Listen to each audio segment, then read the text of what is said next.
Emory Elliott from the Department of English. Thank you, Carlos, a fellow veteran.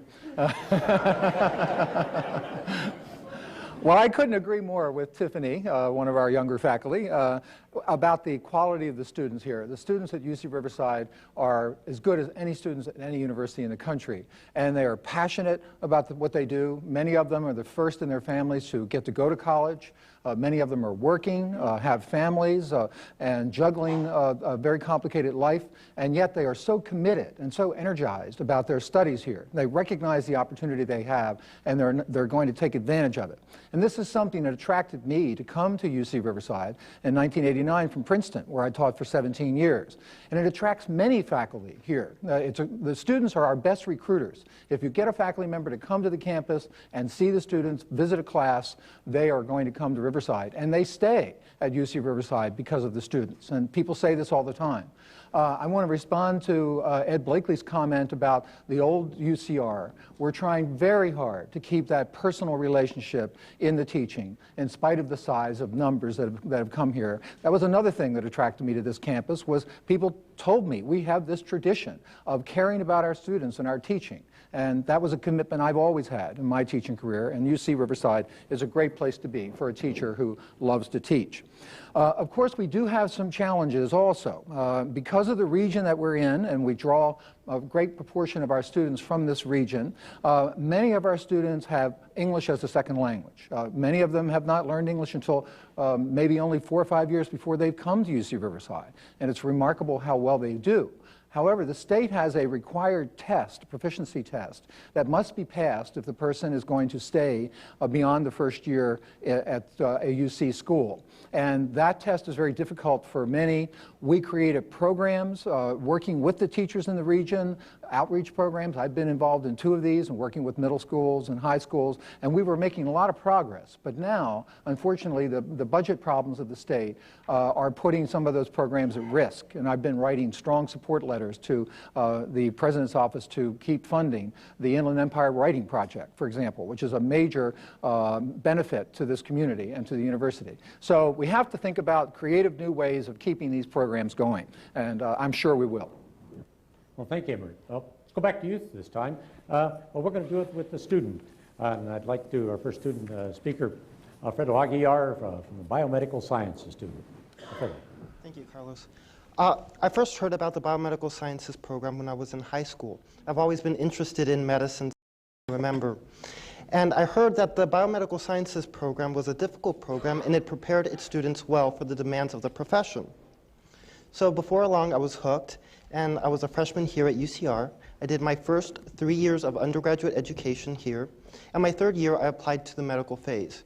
The medical phase of the program consists of 4 years, 2 years at UCR, and then the final 2 clinical years at UCLA.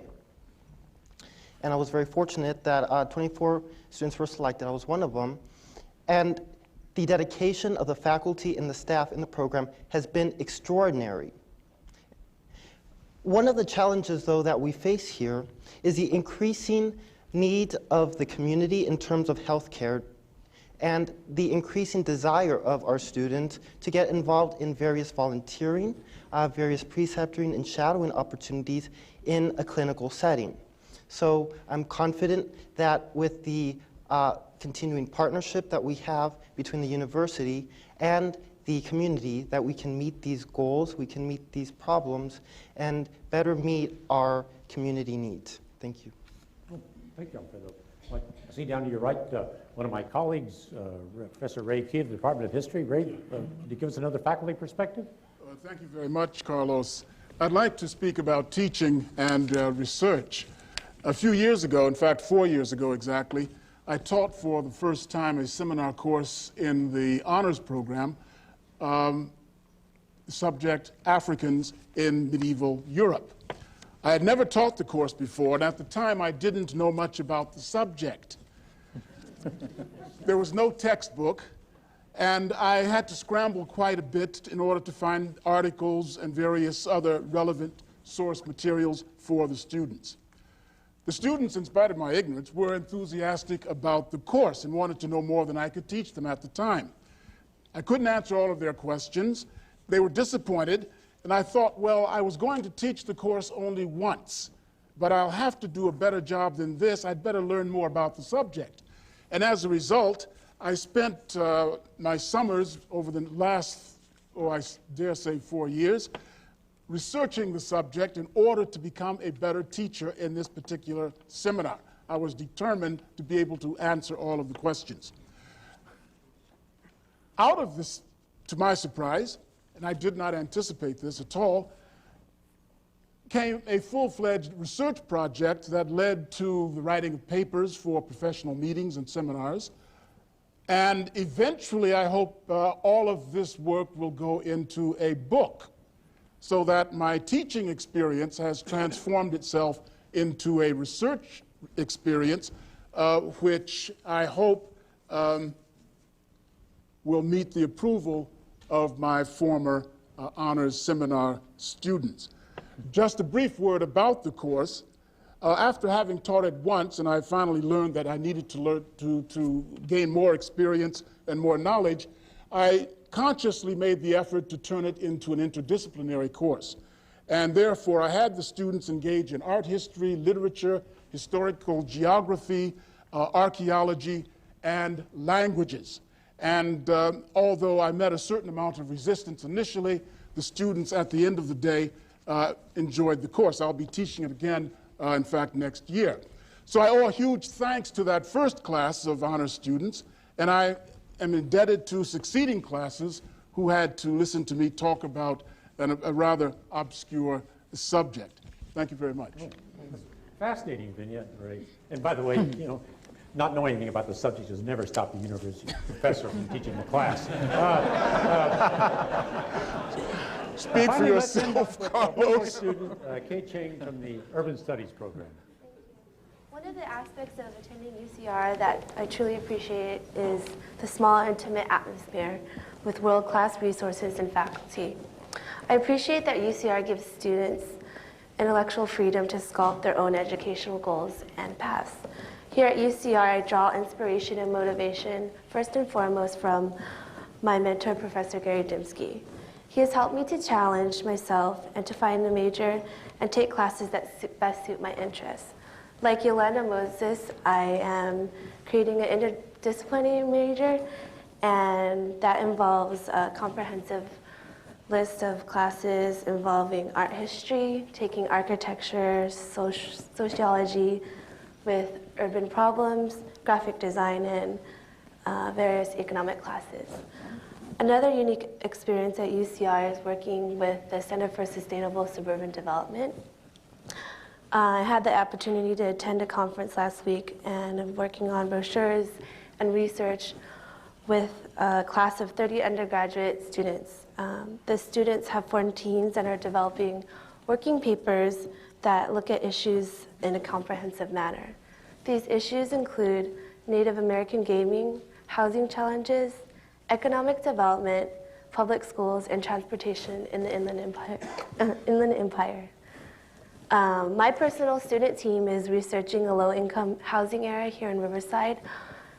It is currently being redeveloped by the city of Riverside, and our group is interested in the outcome of the current residents and that the area remains affordable to low-income residents. Being admitted to UCR was a blessing in disguise, and I feel that my undergraduate experience has been very enlightening and the best I could have hoped for. Oh, well, thank you, Kay. Thank you, other panelists. This has been, to me, a fascinating portrait of UCR today. Let's stay with this. This takes us kind of to another logical question. As we plan a curriculum for the future, how do we build upon the responsiveness that UCR has already shown in the past? And Emery, you worked with the lower division. Could you tell us a little bit about your work with the lower division curriculum? Certainly. I'd be happy to, Carlos. Thank you. Chancellor Dine spoke earlier about how the diversity of a campus is integrated with the excellence and the intellectual life and culture of the campus. And that's certainly true here at UCR. And that diversity, we've heard how it has shaped the work of Ray Key. And the students are driving the research of many of the faculty members on this campus. Myself, I poll the students and show them my reading list for last year for a course and ask them what they'd like to see substituted, if they want different books and so on. And so there's very much a participation of the students. And we also have a tremendous emphasis on this campus on interdisciplinary study. And that's one of the strong points. So we're already doing a lot of innovative things that allow the students to help shape the curriculum. But we're now moving more formally with committees and formal efforts being made by some of the faculty to really reshape the curriculum to make it accommodate more effectively the needs of the students who come to us. For example, one of the things that we've begun to do is try to create alternative introductory courses to the disciplines. Traditionally, as we all know, in economics, for example, you'd have Economics 101, which would be an overarching course that would cover the theories of economics and provide the necessary background for moving on to higher level courses. Well, one of the economics faculty members here at UC Riverside teaches a course I would have taken had it been available when I was in college in economics, a course on banking and the inner city. Basically looking at the kinds of social, political, and economic forces that operate in the inner city that makes it difficult for a lot of parents, of many of our students, to buy a house. And that's certainly a course I would have been very interested in taking. I never took Economics 101. Who knows, maybe I would have become an economics major if I had taken Gary Dembski's course. Probably not, but I would have learned something. I would have learned something I wouldn't have learned otherwise. Another thing we've been doing is creating cluster courses where a group of students will have 3 faculty members teaching 3 courses, but on the same general subject, like the 60s in the United States. And one would be a historian looking at the social factors, one would be a literary scholar using novels and films to look at the Vietnam War and its impact, and another, an economist, looking at the international and domestic economic features that shaped the 1960s from that point of view. So we're developing many different kinds of patterns of courses, trying to engage those freshman students right at the beginning of their experience and get them excited in the research and moving them toward their department choices. Thank you, Emery. So we have been responsive at the lower division level. Now, how about the upper division level? Let's go to someone we haven't heard from yet, Professor William Jury of soil physics. Thanks, Carlos. I've been very closely involved with a couple of curriculum design projects I'll say a little bit about. The first is a committee I chaired for the last year and a half to look at changing general education, the courses that everybody on the campus has to take. We were forced to ask ourselves, what do we really want everyone to know? Now, education has got to change in the future. There's so much information out there that we can't just keep teaching the way that we're teaching. So Emery mentioned cluster courses. These are an excellent way of getting students to see the big picture, to look at the issue that is of concern from a variety of perspectives, to get them to analyze it critically. One of the ideas that we thought up for a future cluster course is the history of intellectual revolution. What causes ideas to form? What are the conditions behind it? Is it the same for science as it is for philosophy? We think that by getting different faculty together, we can teach the kind of course that will get students really thinking seriously. The other thing that I was involved in that was very rewarding was the creation of a new interdisciplinary graduate environmental sciences program, which has 45 faculty in it and covers issues all the way from air pollution to resource and environmental economics. Interdisciplinary research is absolutely essential for the complicated problems of the environment, and we wanted to be able to draw on a very, very diverse student body of undergraduates. So we created the course so that economics majors and physics majors could get into it, and then we designed the curriculum to teach the concepts of environmental science, management, and policy at a level that everybody could take, but appropriate for graduate study. And then the students got into focused disciplinary areas. But all through their education, they're focusing on combining science, engineering, and policy, and looking at the big pictures. These also have incredible opportunities for working on Southern California problems, and a number of our students that we've graduated have address some of the challenging environmental problems of this area. Oh, well, thank you, Bill. Well, let's get one more shot at innovation, and I'd like to go return to the mayor, but without his mayor's hat, because for those who don't know, Ron Loveridge is also a political science professor here at UCR who's developed an innovative program. Could you tell us a little bit about the internship program that you set up? Thank you, Carlos. Raising a little larger perspective, it seems to me the question is why should an undergraduate student choose UCR? And then the quest that's been identified, I think, is how we bring the tradition and the excellence of old UCR to the new campus and its size. My particular role in the faculty in the political science department was internships. I made my own kind of count this week, and I counted over 1,700 students had gone through the internship program. I've seen many since, and they often say it's the most important experience at UCR, but let me just quote an email that I just received from a former student. He says, "I was reflecting on what has been a rewarding and challenging career in city and county service. Your name came to mind. Little did I know at the time that an internship with the Riverside Urban Coalition will lead to all of this." Internships, two kinds, one local, one quarter way. Let me briefly talk about the local. Credit, students committed some 8 hours a week. They were their own professor. You don't sit in a seat and wait for something to happen. We assigned people to the major places in this greater community, which were kind of political windows. We had a very explicit academic framework. They had to read about participant observation as a research approach. They read a common text so they could talk about concepts together. They kept a field diary of what they've done. They completed book reviews on books relative to their own office. They participated in 10 hours of group discussions about public policy and choices. They met individually in my office about what they were doing, and particularly we questioned this notion of what is a policy process. They attended a dinner at my house, which was a kind of closing event, kind of summarizing and talking about what they learned during the quarter. Supervisors completed field evaluations, which I then shared and talked with individually with the students. It is a window into the political process, but as a faculty member, you listened, you challenged, you brought together experience, analysis, and research. But internships introduced students to the policy process. It was upfront and personal. In my view, it is really our laboratory for social science. But internships provide an opportunity for students to test themselves, to make contacts, to evaluate career direction. I thought a little bit about the quarter way program, which we often send people to Sacramento and to Washington, among other places. In DC, there's an excellent internship program by the University of California. There is not such an excellent intern program in Sacramento. Sacramento needs help. I think one of the things that I would strongly recommend is we figure out how to have a better, more cohesive and strengthened internship program in Sacramento as we do in DC. I remember reading a comment by Clark Kerr that UC students learn more outside the classroom they do in class hours. Internships are one such experience. Oh. Well, thank you, Ron. Well, it certainly is true that UCR past and present has not been unresponsive, but we've still got a plan for the future.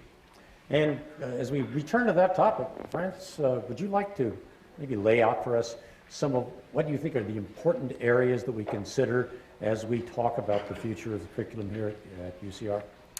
Certainly, Carlos. It is true in talking about the future of the curriculum that we're really talking about the future of higher education. And we've seen here today that curriculum has a very broad interpretation.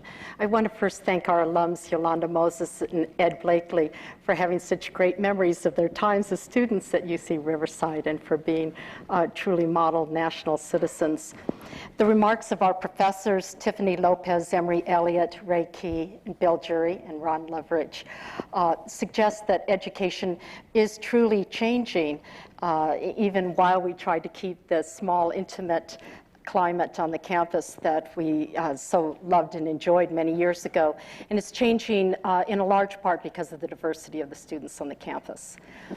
Chancellor Bob Dines said earlier that California's demographics reveal that minority populations are becoming the majority. Our students coming from all these different backgrounds, different ethnicities, cultural backgrounds, are bringing new perspectives and new questions into the classroom. And that's very clear in the remarks of the students who spoke too. And we all know from our different disciplines, mine in physics, we know that everything is key to your research, to posing a question well. And what we're finding is that these students have just bringing into the classroom questions that we've never heard before. And that is encouraging us to think differently about the curriculum and about the research and about research approaches.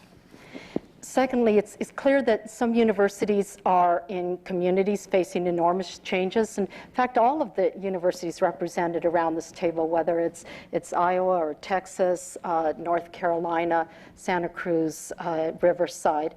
And it's really imperative, we've heard, that we get the best data, that we get the best research on which to base planning and address solutions. So everything is working towards looking at the need for sustainable regional development as an interdisciplinary and matching the data of the university with the great interests and assets that a community has to offer, that this is a very important approach to solving regional problems. What other curricular changes are we seeing on the horizon? Well, I would have to say it's in the area of professional schools, and we heard a little bit about that in the beginning of our conversation. I know we'll talk about it more, but I really think there's a new kind of professional school we should be looking at. Just to set the stage a little bit, the UCR campus, we have a great deal of property will be developing in the future with new buildings, classrooms, and hopefully professional schools because of the enrollment growth. So we really want to think about what is all the trends that we've heard about today, the need to be responsive to the community, the need to have a more interesting curriculum, the diversity of the students. What is that saying about the kind of professional schools that we need? Our campus growth strategy has to reflect those changing needs in any professional schools that we develop. I heard not long ago Professor Dines in a different context talking about a business school that they're developing on his campus, and some words that he used really struck me, that he said, this won't be an add-on to what we're already doing. It's going to be integrated in what we're doing. And I think that's a major theme that we have to look at very close.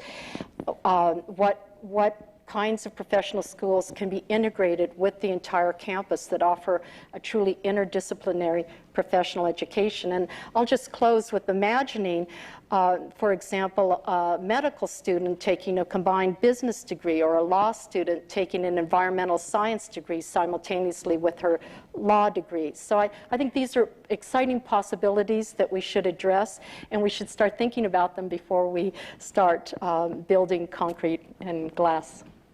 Well, I fully agree on this one. And I want to grab that word imagine. Let's have a few minutes of imagining, and let's stick to the issue of professional schools. And taking your challenge, let me frame it this way. How can we create professional schools that integrate traditionally separate fields of study, that engage community interests, and meet different student needs and interests? I think let's focus on that for a few minutes. I'm going to stop you. You brought Bob Dines up, so let's just go to Bob and let him speak for himself. Thank you, Carlos. Thank you for setting this up, France. You made my job very easy now. Whatever she said, we're doing. Let me tell you a little bit about what our preparations to launch what we call an academic startup, which is a graduate student school of management. And it is a startup very much in the San Diego tradition of startups. Here's something you already know, France. When I became chancellor in 1996, lots of people came to me with lots of ideas. You probably have already experienced that. One of the ideas that most often was expressed to me was that UC San Diego was an ideal and perfect spot for a management school geared to what people then called the new economy, the business needs of our region for the 21st century. I was especially struck by the level of support both on the campus and throughout the community for this. Internally, I heard from faculty, staff, and students that this was a necessary cornerstone to what we envisioned UC San Diego to look like when it was finally built out, if that ever happens. It wasn't going to be a building with barbed wire fence around it. It was a cornerstone, one of the cornerstones of our campus. This made perfect sense given the track record at San Diego of integrating disciplines like medicine, engineering, environmental science, and public policy in a seamless way. Externally, I heard from business leaders that they couldn't afford to send their young, bright people outside the San Diego community. They needed a management school that would teach things a little differently, a little bit more entrepreneurial than traditional management schools. Let me focus on two aspects of this startup, and I think you'll see what I mean. First, I believe that academic integration will become ever more crucial in developing professional schools, and the growing trend towards joint degree programs will strengthen. France mentioned, and we have plans for, and we are working through the curriculum now, a joint MD, MBA program. School of Engineering is integral. We will have joint faculty in engineering and management. Scripps Institution of Oceanography, international business. All of these will be in collaboration. Second, professional education must move beyond a concentration on state-of-the-art knowledge, because in most fields, what is state-of-the-art today is useless 2 to 3 years from now. The best thing that we can do is teach these young people how to learn and how to stay current. That's our business plan for our startup management school. Judging by the feedback that we've received internationally from the business journals, we think we're on the right track, and I think this approach could work in other institutions. Great. Now we've heard from a chancellor. Let's hear from a professional school dean. How do you see the future of professional schools, Jerry? Well, obviously, I am very supportive of professional schools. I think there's a future, yes. In some ways, I really am envious of Chancellor Corder for a chance to rethink a campus and to develop new programs. And I'm sure she will ponder schools of pharmacy, nursing, all of which have great needs, and I hope she will consider institutes of genetics, genomics, and proteomics, and not forgetting biomedical engineering, all of which are really initiatives of the future. I know best about schools of medicine. There are 126 schools of medicine in the United States, and about 40 of these are research intensive. And this is what the University of California has, quite frankly, been all about. These 40 schools have about 80% of the National Institutes of Health budget. And they energize a campus. They are amazing organisms. They do come with problems. They are expensive. However, it's worth it. We have scientific linkages at UCLA, and I'm sure the same at the other schools, that pervade every segment of our campus, from the life sciences to engineering to law to public policy to our School of Public Health. We have joint degree programs. We have MD, PhD programs, which is a cameo program at UCLA. We have an MD, MBA program that has been extraordinarily successful, and usually about 7 students a year graduate with a joint MD, MBA degree. We have MD, MPH, the Masters of Public Health. It's extraordinary to see how these schools that are research intensive really energize a particular campus. In addition, they come at no added charge with large university hospitals. And these university hospitals, again, provide a whole different perspective with regard to integration and how one energizes a community and a campus. They provide broad-based medical care. They provide continuing medical education to physicians in the community. Over a period of time, years, it really requires additional years. Most of the community will be trained either at the university hospital or through the School of Medicine for careers in medicine. So I hope that as you think through, you will keep some of these suggestions in mind, and I wish you the very best as you try to develop schools for the future. Thanks, Jerry. Well, we heard from 2 public school speakers, and let's go to see what it's like at the private, especially religious private school situation with Larry Garrett. Well, we have only 3 professional schools at La Sierra, all of them small, education, religion, and business and management. Let me take the latter as an example. We've articulated a new mission that seeks to link business education more closely with the university's mission. By stressing the university's commitment to global service as a key component of who we are, we make the School of Business and Management more clearly an integral part of the university and enable our business program to foster the inculcation of the values that La Sierra seeks to help all its students develop. We've just adopted a new MBA curriculum, which includes courses not only in ethics, but also in social entrepreneurship, for instance, workplace spirituality, and these as core courses. Other business schools teach courses like that, of course, but I'm not sure that they would put it in their core curriculum, such as we have done. And business schools in general don't put making a difference on center stage in quite the way we do. We're also glad that the Applied Social Entrepreneurship course will include a field component, something that hasn't been part of our program before.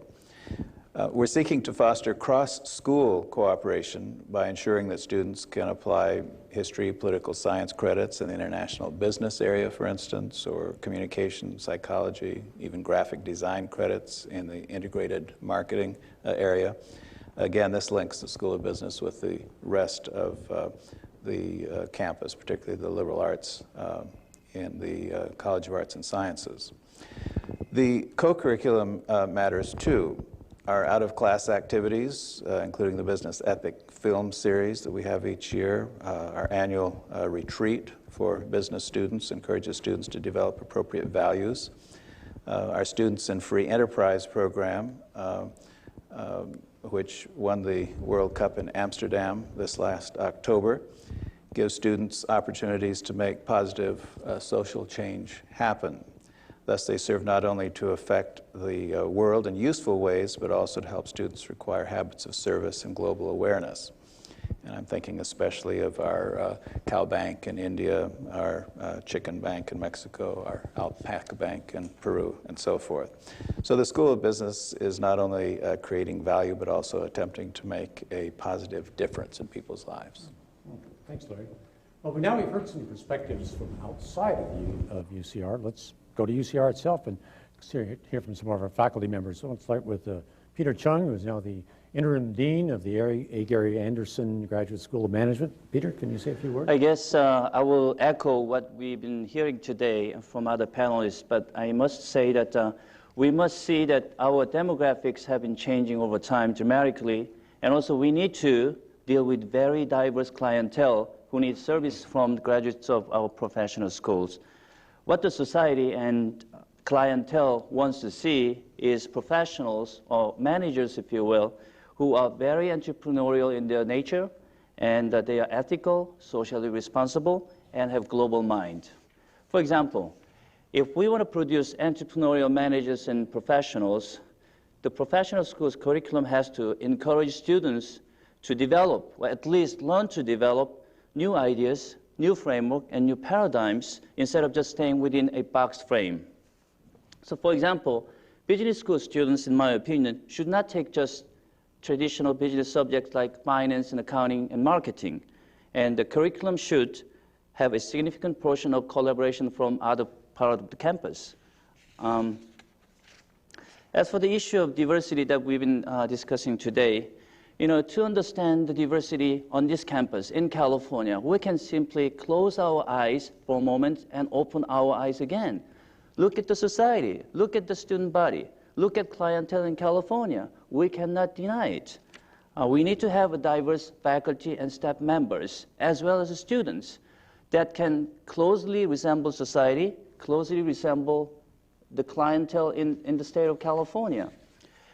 Unless we have a system, or more precisely, an academic infrastructure that is diverse and open-minded, we may perhaps produce professional students who are not diverse enough, who are not sensitive enough to come close to the community and also to the clientele who need services from our graduates of professional schools. Thank you, Peter. Let's turn to another long-time UCR faculty member, Bill. Can you say a few words about professional schools from that vantage point? Well, a lot of us in the environmental areas see a real opportunity for a new UCR law school that would have strong interests in environmental law and also water law. This is a community strength as well as a UCR strength. We have tremendous water law experience in this immediate community. Environmental laws and regulations are always changing. A lot of them have been based on faulty science, and this would be a real opportunity to unify the really excellent programs that we have here and train a new kind of legal professional that would really be on the cutting edge of understanding of the complex relationships. And I think it's a natural. Students that work in this could also use Southern California as a real-world environment. In the more speculative area, a lot of us are really excited about the possibilities that we have for this new Center for Sustainable Suburban Development. And I worry a little bit that the educational opportunities of that won't be fully developed without some sort of unifying framework on the campus. I don't know what you would call such a school, but it would train people to look at the total picture, preserve the environment, make it a beautiful place, stimulate the economy. A lot of people think these are antithetical, and they really aren't. What they require is the ability to think long-term, the ability to vision and carry out that vision. This is such a natural for our campus because we work well in an interdisciplinary sense. We have a great relationship to the community. And I think a professional school that focused on the enormous problems that an area faces as it grows and expands while trying to preserve all the things that are good about it. I'm very grateful to my friend Ali Sahabi for helping us get started on this because I think it's a very exciting group to hang around because everybody knows that this is a realizable vision. And I would like to see a professional student come out idealistic, excited, and so well trained that they can see everything. Yeah. I'd like to see all of our professional students come out that way. Ed, you've had contact with UCR for, can I say, a half century? Is that okay? First as an undergraduate student, and now for many decades we've been friends as a university administrator. Could you give your vision of what you'd like to see at UCR in terms of professional schools? I want to first say I'm dean of such a school that Bill just described in New York City that attempts to do all the things that were described in terms of merging management and the urban environment. And our school's called the Graduate School of Management and Urban Policy, and that's not an accident. We start with management because we have to manage the environment that we're in, both the human environment, the social environment, and the economic environment. It's a real challenge to run such a school. But my opening line was, it takes a village, and it really takes an entire city like New York to run such a school, because we focus on New York as the epitome of what you have to be trained in to face the world. New York is the most diverse place on the face of the earth, and it's the laboratory for our teaching. We don't start teaching from in the classroom, we start from the city. And I would say my vision of a new school here would start that way. Start with a vision and where this community is and where it has to go, and build a school around it, because the school has to answer the challenges of its location, has to answer the challenges of what future locations will be. It has to help build better places to live, not just places where people will inhabit, but they have to be livable places. So a school that makes us a better community is going to be a great school and an important school. It has to have really important dimensions in it. And I would start with the fact that you have to link the existing humanities and social sciences to that school, and the existing physical sciences as well. The school shouldn't be a standalone school, it should be an integrative school. The school should look at how we can do things better in the public and private sectors combined. Not a public sector school, not a private sector school, but a combined public-private sector school. It also has to have an international dimension, because we live in a global world. The students of this school should spend time in Mexico, in the Caribbean, and in Asia, because that's going to be their future. It won't just be here in Riverside. If I designed such a school, 1/4 would be in another country with a collaborating institution working on real projects in the field and not just attending classes. The other dimension I would have is a dimension what I call human capital dimension, where students learn how to work with people effectively in leadership ways so they add to the capital of the community. And finally, I'd have a 1/4 in which they did labs.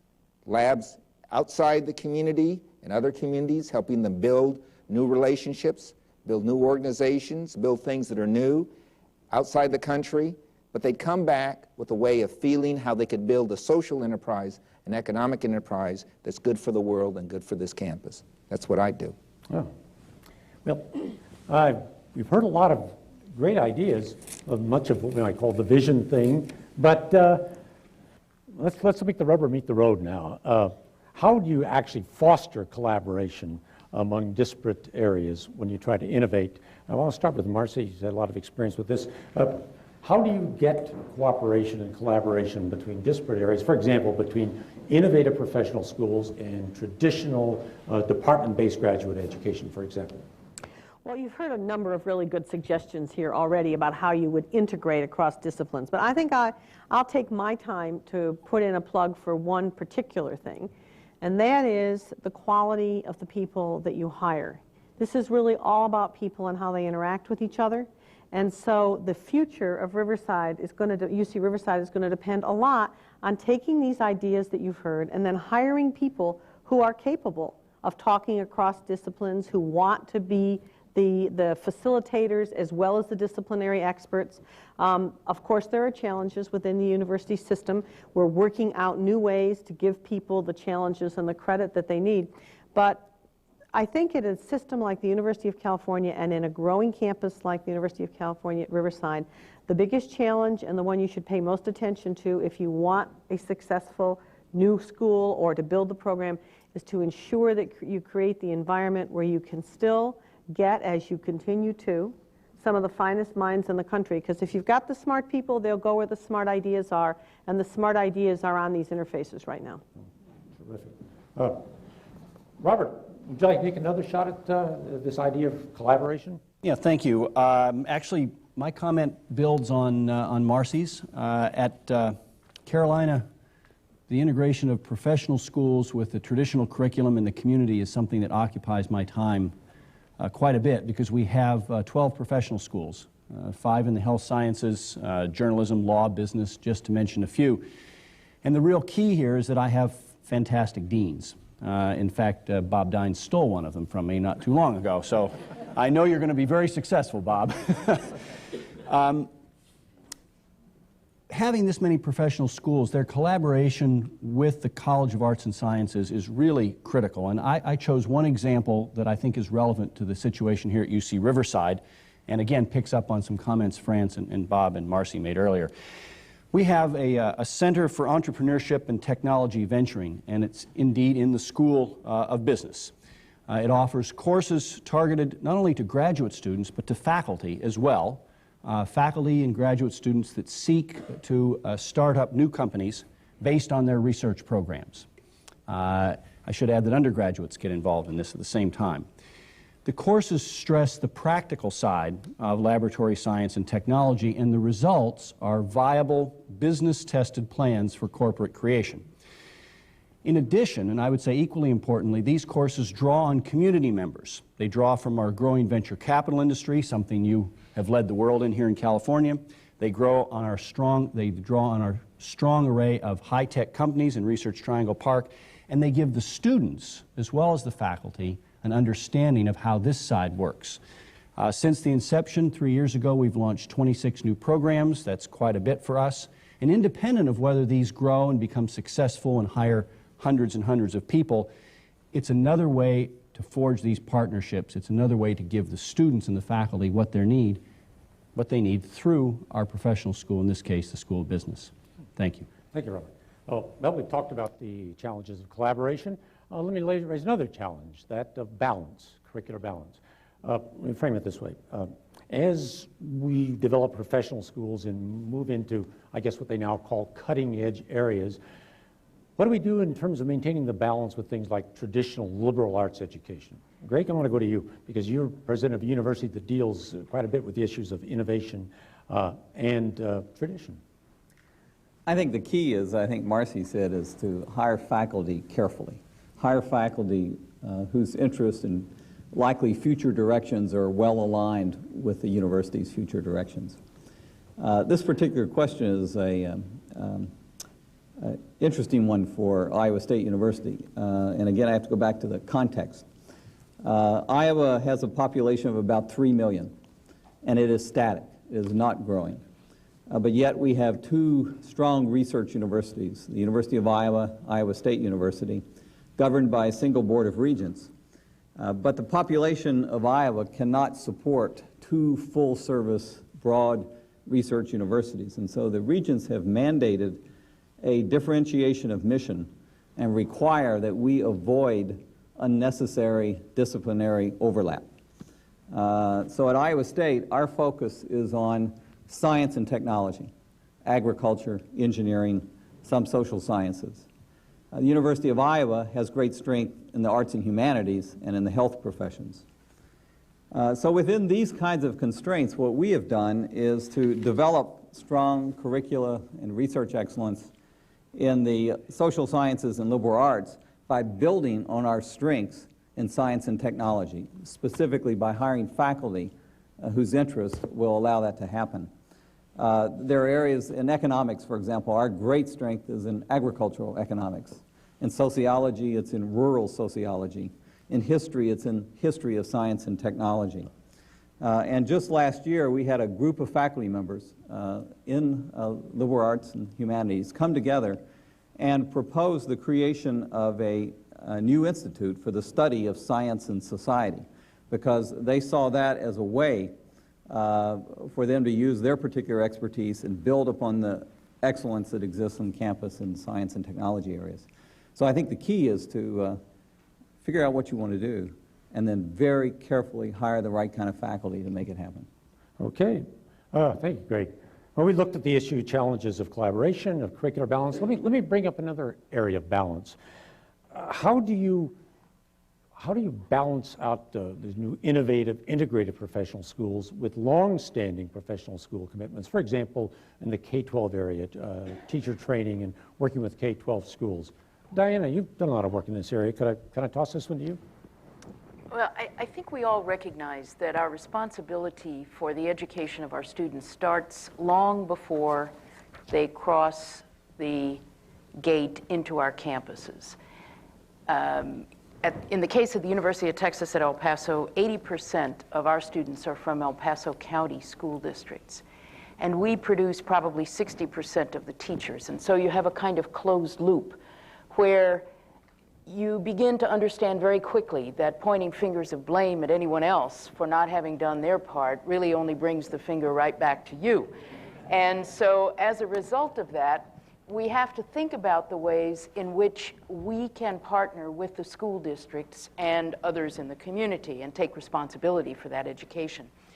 We put together something called the El Paso Collaborative for Academic Excellence about 12 years ago now, and it involves the large school districts, the city, the county, the community college, the chambers of commerce, and we're all stakeholders in the success of these young people because they represent the future of our community.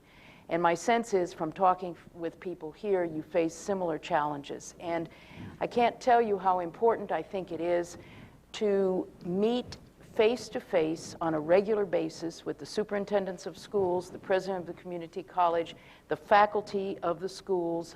We have faculty members in liberal arts and science who teach their courses for prospective teachers in the school sites so that they're out in the schools working with the community. We want to convey the impression that we have a stake in the success of the teaching enterprise K-12, and we want everyone to understand that we are a part of whatever reform we might be able to accomplish. We prepare teachers, yes, but we also rely on those teachers to provide us with the kind of students that are going to represent our future. It's a very exciting kind of work, a little messy, but extremely exciting. There's nothing wrong with messy, no. Yeah. And no, I was going to say, and think of messy, I know this, Sal, you're at community college, but you moved into the K-12 support area too. Could you tell us a little bit about your program? Well, let me echo what President Natalicio has mentioned. About 12 years ago, the college going rate in this area was dismal. We launched, and we took the leadership in an effort called Passport to College. We offered free college to the entire 5th grade class of 6 districts in this area.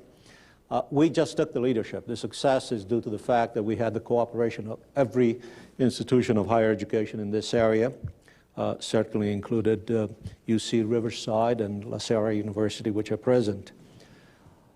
The effort was really aimed at the entire community to put college in their minds. I have one surprising, one very telling remark that I heard from one of the teachers, fifth grade teachers, after a while that we had been promoting this program. She said, "I'm so glad we have this program. I now have something to talk about going to college." I'm wondering what she was talking about before. But anyway, the college going rate has improved. I really think that we should institutionalize something like Passport to College. Let's be realistic. The problem of college going is mostly with the new arrivals, with the minorities, and while we've extended to everybody, I think the beneficiaries are the minorities. At our own college, the Hispanic attendance now has gone from 16% to over 30%. Another area in which we are involved is really smoothing out that process from the high school to college, and we have called it middle college. And again, here with the cooperation of the four-year institutions, I think we have a better chance because in essence we are offering not only a two-year program, but really a possibility for a four-year program. Incidentally, the Passport to College class will be hitting our door next year. Out of 11,000 students, 6,500 are still enrolled, and we hope to welcome them all. And Francis, I hope that after 2 years, they'll all be yours. Thank you, sir. Well, this brings us to, I guess, one final question. I almost hesitate to bring it up, but we'll do it anyway, which is, how do we know if we're heading in the right directions with all this vision and innovation, and how are we going to assess our success? And how are we going to be able to test out whether or not we're being successful as an engaged university, reaching out in the communities, and actually accomplishing some of the things that we set out to do? And I'd like to get a word from a couple of national organizations that have dealt with this issue, and let's start with Yolanda. Oh, thank you. Not dealt, but are dealing with. This is still an evolving process for us, and what's very interesting is that many of the people sitting around here today are many of the institutions we point to nationally when we talk about how this work gets institutionalized. So that's one thing that I would say. We need to, first of all, start with, are these institutions posing the right questions? And once that's the case, is it a two-way street? And how do we build mechanisms to make sure that it is a two-way dialogue between universities and campuses? And how do we go about setting up the evidence base to make sure that that two-way street is working back and forth? One of the things we look at is to what extent is the community invited in to be at the table as decisions are being made in an ongoing basis. Another issue, to what extent are new graduates in these programs finding salience in the communities in terms of jobs and positions? And are we getting feedback from those folks out in the community that these are in fact the right programs? And if they aren't, do we have mechanisms in place to ensure that we can correct these programs as they move along? To what extent is new data being created that moves from research to policy to practice to action so that we can gauge whether or not problems are being solved? To what extent are there seamless pathways for our students who will be entering into these programs so that they can matriculate and not get involved in snares with interdisciplinary programs moving back and forth? We have to understand that our students are flexible and need mobility if these are going to be successful. We also have to look at the extent to which the community's needs are being met by these programs. Are they our own fantasies, or are the program's needs being met, and do we have ways of finding this out? And we need to understand the extent to which UCR as a whole is adding value to the community. If UCR were not doing this work, were not here, to what extent would it be adding value? Interesting concept. Anne, what's been Kellogg's experience with the assessing success? I guess that's a way to put it. Thanks, Carlos. Well, we certainly believe that with clear goals and benchmarks that you can track both the progress and impact with these partnerships. And we have a recently explicated statement of of what we want to see in engagement, and I have copies if people are interested in that. I won't go through it right now. But we use those criteria to look at all of our, over the last decade, all of our past and current partnerships between universities and communities. They had very diverse substantive focuses. They were in our different programs in the foundation. And those differences didn't influence the success. It wasn't whether they were health-related or education or... but we did find that partnerships that were rated highly impactful or sustainable, that they had sustained over some time, addressed all of these criteria, but the last one, which had to do with joint assessment, and partly that was just because some were so new they hadn't gotten to it. Two criteria that also turned out to be important that we didn't include in our statement were leadership. There had to be effective leadership at all levels in both the community and the university for it to work. And secondly, there had to be an intentional structural approach to how the university and community works together. It can't be, well, we'll, see if I see Joe at the cocktail party tonight, or it really had to be something built in for it to be successful. And then when we looked at the actual case examples, the tangible results for both the community and the university are very clear. One example is Trinity College in Hartford, Connecticut, where they have achieved just stupendous results. And we're thinking about really lifting up and writing up and sharing some of the very successful partnerships. Cool. Well, we've all heard lots of ideas today. I don't know about you, my head is filled. I'm glad Francis is taking the notes, and I'm not taking the notes too many. And I guess the thing is, we now, much more than 2 hours ago, have ideas to ponder as UCR decides and tries to become a more engaged presence in our communities, or as Yolanda said, to make a difference that really does make a difference. And I think this is the key here. I'd like to thank all of the panelists. You've been wonderful. Your ideas have been terrific. I appreciate your attention and your fervor here. And the time has come to kind of bring this to an end, and there's no more fitting way to end it than turn it over to Franz Cordova to give some reflections on today, and how about some thoughts for about tomorrow? Carlos, we've all received an education this afternoon. I have learned so much from the perspectives of the panelists. I'm eager to look at all these challenges, our curriculum, possibility for professional schools, diversity with new eyes now, and I am committed to following everyone's advice. I will work with the community, but add value, start with the vision, hire well, and recruit leaders. In my remarks at my investiture tomorrow, I will set out a new course for UC Riverside, embracing what we've heard this afternoon. I'd like to thank you, Carlos. You've done a magnificent job. We appreciate so much your leadership here this afternoon.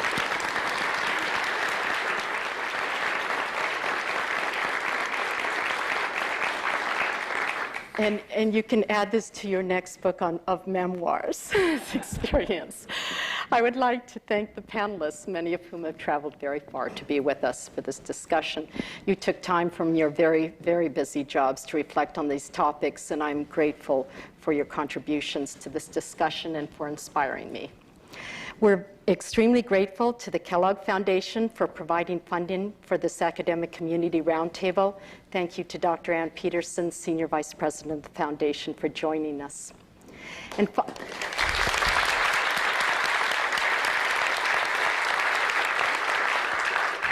finally, I would like to thank our audience of regents, university presidents and administrators, directors of institutes and centers, community and government leaders, faculty, staff, and UCR students. You've listened, you've been patient, and we hope that you too have been inspired. Thank you.